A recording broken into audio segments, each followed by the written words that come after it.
Okay, you guys, what is up? The King of Lightning is here today to do Naruto Chapter 605 review. This week's chapter, Naruto.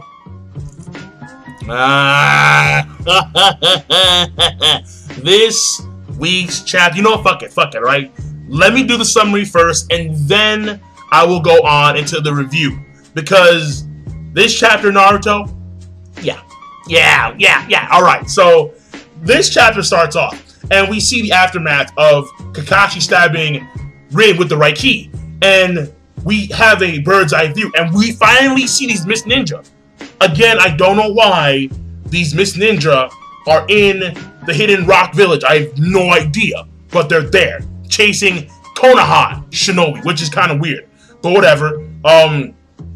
And we finally see all these Mist Ninjas surrounding Kakashi and Rin, who are in the middle of the smoke and shit. And the entire time, the Mist Ninja are gunning for Rin for some weird reason. Like, one of them says, shit, he took her out just when we finally managed to get our hands on it. Now, what it is, I'm not too sure. But I'm going to assume, and I could be wrong, but I'm going to assume at this point in time that Rin has a Kekken Genkai, which the Mist Ninja need or want for some strange reason. We don't know why. Maybe. Or it could be something else entirely. But as of right now, we don't know why the Mist Ninja are gunning for Rin. We don't know. But it was so important and so dangerous that Kakashi had to kill her before they got their hands on Rin. This could also imply that Rin was a spy for the Mist Ninja. Because if you remember, during the Kabuto flashback, Kabuto was also a spy. He was a spy for Root. He was a spy against the Sand, against the Earth, against the Thunder, and against the Mist Ninja. So, against all the villages. So, if Kabuto could do that, then who's not to say that other young ninja, were also placed in positions where they had to assimilate into opposing villages and gain the trust of the ninja there. So Rin may have been similar to Kabuto in that sense. Again, another theory, another possibility. But that being said, what happens here is that Obito sees this shit and he is sulking and he looks up, and then we get like a split panel of Kakashi and Obito.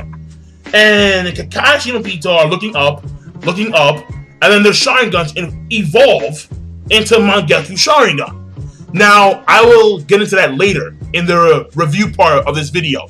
So what happens here is that they both attain Mangekyou Sharingan, and then Kakashi passes out as Obito powers up. And Obito's like, oh, like, just what the hell is going on? And like, seriously, that's what he said. Just what the hell is going on? And then, where am I? Like, where am I? And then what happens is that these Mist Ninja attack Obito, but Obito is actually phasing through a vast majority of their attacks. Actually, no, all their attacks. Yeah, he's completely phasing through all their attacks. And what happens here is that, and this was like one of the coolest parts of the entire chapter. This big dude with like a staff or like a sword comes in there. It's like, don't look down on the bloody mist. And he goes at Obito. But Obito says, fuck you, nigga. Because Obito goes for a punch. As he punches, all these giant branches come out of his fist. And then all these branches impale and rip through this big guy. I was like, what the because, this caught me off guard. This really caught me off guard. With the blood and the brutality of this chapter, it really fucking did. I was like, whoa. Like, I was seeing this shit. I stepped back. I was like, whoa. Hold the fuck up. Like, what is going on right now? So, Obito punches all these trees, or all these branches, rip through this big guy. And what happens here is that one of the Mist Ninja, before that, what happens is that these guys from above come down on Obito, but they phase through. They phase through him. And what happens here is that Obito, he phases out, does like a spinning heel kick, kicks all these guys in the face. One of the Mist Ninja goes for Rin, But Obito he literally runs through all these guys, phasing through them, runs towards Rin and shit. And then, as this guy is reaching towards Rin, this Obito takes one of his tree spikes from his back. He pegs that shit like a fucking javelin at this guy. This guy gets impaled. And then Obito does his hand seal. Trees burst open through this guy. Like, and it was like, what the fuck? Like, yeah, yo. It was good shit. And then Obito continues the assault. He continues to beat the shit and completely destroy these dudes. It was like, yo, mad wood shit. Mad wood. And he was slaughtering all these ninja. One guy, Obito, kneed in the face. I mean, he kneed him right in the face. And then what happened is that he grabbed his head. And then I'm assuming he did some like wood shit. Because all of a sudden his face was covered in blood. Just straight up blood. It was like, bro, what the fuck did you just do to this one guy? Like, it was some crazy shit. It really was.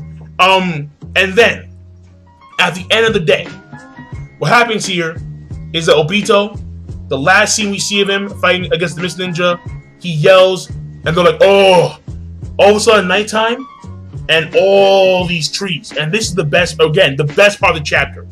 All these trees are spiraling towards the moon in the same fashion where the mask of Toby and the current Zetsu spiral towards Obito's right eye. And then we see these trees are entwined with the blood and corpses of these Mist Ninja.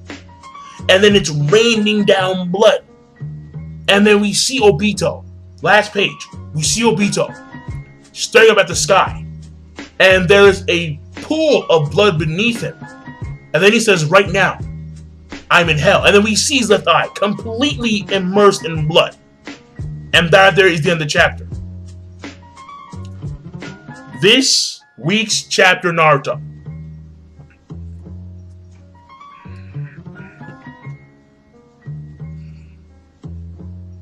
Yeah, that's right. Just tactic.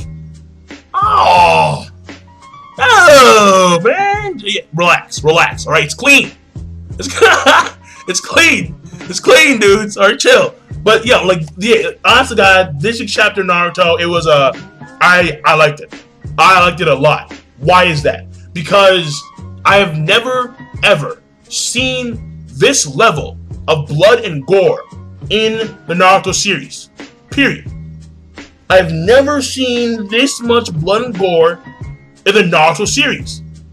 And if there was to be this level of blood and gore in the series, I would expect it to come from Orochimaru, like a hardcore villain, not Obito. Obito was the one who produced this much blood and gore, and that caught me off guard. It really fucking did. And I mean, like, maybe, and when I say maybe a bloody scene that is comparison to this scene was when Shikamaru blew up Hidan, and then we saw parts of Hidan all over the place. Maybe. That's a maybe. I'm not too sure. I kind of doubt it. But the thing here is that, again, a lot of blood, a lot of gore. This shit, I really did like it. I really did. I really fucking did. In fact, I would gesture and say, this scene right here, one of the best scenes I've seen in Naruto.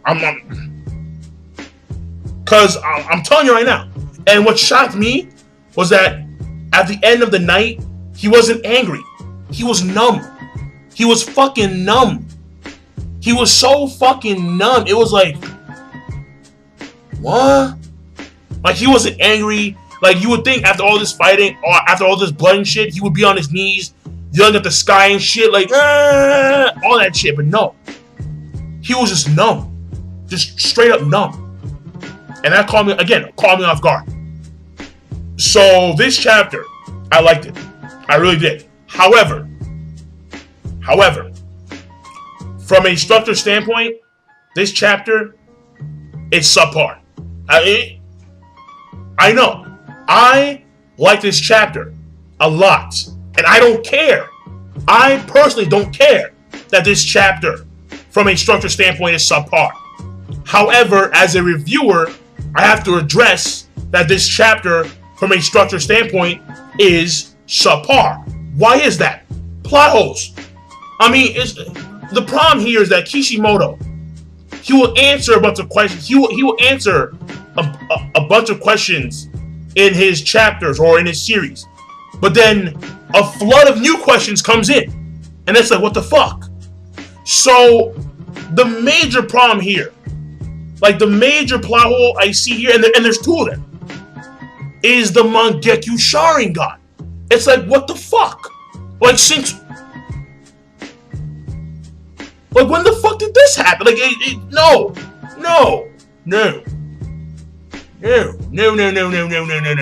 I mean, look. The problem here is that, number one, all right, actually, no, well, first, let me address something that I didn't like. It's not a plot hole, but I didn't like it, and that was when we see Kakashi and Obito, and they go from 2 Tomo to 3 Tomo to Mangekyo in a second. It was like, are we jumping levels here? Like, what the fuck? Like, and why is it that Obito is getting the Mangekyo Sharingan?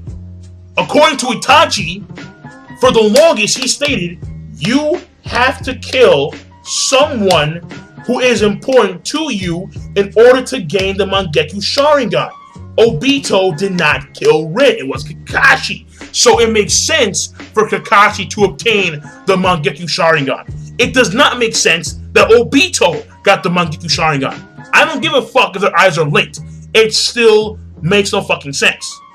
Because Obito wasn't the one who killed Kakashi, wasn't the one who killed Rin. It was Kakashi. And the fact that their eyes are linked is a fucking issue. It really is a fucking issue. Because, think about it, alright? If their eyes are linked, how come when Itachi was revived as Edo Tensei, how come he wasn't linked up with Sasuke's visual? Why is that? Like, it makes no fucking sense. Like, according to this flashback, you can see through your own old eyes. Like, even though this eye no longer belongs to you, your eyes are still linked by some way, shape, and form. But yet, when Itachi, once again, when he was revived, Edo Tensei, how come he didn't see through his own old eyes, through Sasuke's visual? They weren't linked. They weren't fucking linked at all. No. To me, no. And the problem here too is that we know that when you attain EMS, your Mangekyo Sharingan evolves from what it was. It doesn't change to the other Mangekyo version. So, for example, when Sasuke attained EMS and he took in his brother's eyes, his Mangekyo Sharingan did not go to Itachi's style of Sharingan. It evolved even further to another unique style of Sharingan, which is also another problem as to why this linkage shit doesn't work out. It doesn't. But the main 2 plot holes in this Mangekyo Sharingan thing is, number 1, why isn't it that Kakashi didn't fucking realize he had Mangekyo Sharingan until the time skip? That's a problem. And I don't want to hear, oh, well, because he passed out and he never noticed. But this is the guy who copied over 1,000 fucking jutsu. So you're telling me over the course of his lifetime, copying all of these thousands of jutsus, he never once realized he had a Mangekyo Sharingan? You're telling me that Kakashi was never pushed to the fucking limit? He never actually explored the powers of his fucking Sharingan until after the time skip occurred? No. That makes no fucking sense whatsoever. None. Zero. Plot hole. That's a fucking plot hole. That means that Kakashi had Mangekyo Sharingan when he fought Zabuza, when he fought Itachi. He could have countered Tsukiyomi with his own Mangekyo Sharingan. He could have. When he fought against, actually, no, that was it. Yeah, that was it. Yeah, that was it. But yeah, I said, what the fuck? How come he never utilized Mangekyo Sharingan back then? Again, this is the guy who spent his entire life honing his Sharingan, hence the guy who copied 1,000 jutsu via Sharingan. Hello. So again, it makes a fucking sense. That's number one. Number two, Obito had the Mangekyo Sharingan. Why isn't he fucking blind? Hello? You lose your lights every time you utilize the techniques of the Mangekyo Sharingan? The moment Sasuke attained Mangekyo Sharingan, his eyes were already diminishing in visual. He was losing his light in his eyes because he was always using them. Obito was using his Mangekyo Sharingan for fucking years. So why isn't he fucking blind? That makes no sense. He should be blind. And listen, I don't want to hear the Senju DNA. No. Why? Because Danzo proved that even though you have Senju DNA, your Sharingan can still go blind. All the Sharingan in his arms went blind. And he had Senju DNA in that arm. So no, that makes no fucking sense. No. Obito should be blind. His right eye should be fucking blind. But yet, throughout the course of history, he has shown us that he can still utilize the Mangekyo Sharingan, even though the Mangekyo Sharingan from the original storyline was supposed to lose its light after a period of time. Again, a plot hole. A fucking plot hole. But other than that, even though there are plot holes in this chapter, I still like the fuck out of this chapter. Understand that. In this case, I don't give a fuck about the plot holes. The plot holes are still fucking there. They're still there. But in this case, I don't give a shit. Because I like this chapter that much. I really do. So, once again, this chapter, I liked it. I really fucking liked it. However, when it comes from a structure standpoint, this chapter overall subpar. And we still don't know why Rin died. We still don't know why. We know how she died, but not why she died. So again, more questions. So that being said, King Lightning, be sure to rate, comment, and subscribe as always. And I'm signing out. Peace. Have a nice day.